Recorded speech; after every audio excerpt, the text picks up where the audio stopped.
This is Nick. I'm going to show you guys how to make a 2-liter wasp trap. Easy, it's probably something you have around the house. Stay tuned. This is No Filter Reviews. Hit the subscribe button.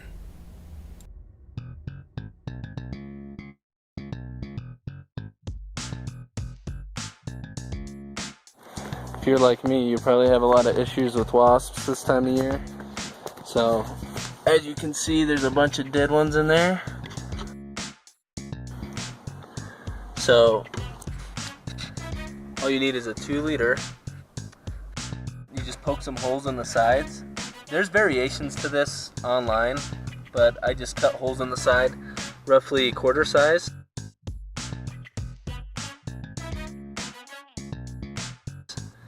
The mixture that's in there is 2 drops of dish soap,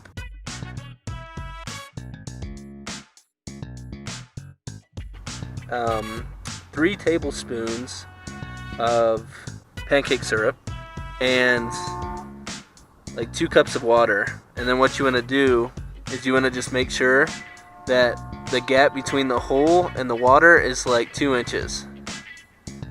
So if you do this, I left the cap off up here so they had another hole to get in. You can cap that off. Very easy to make. There's like 3 or 4 holes in this, and it's clearly doing justice. So definitely recommend this, and it's easy to do, so it really doesn't cost you anything. So thanks for watching. Please subscribe, and I hope you guys have a good night.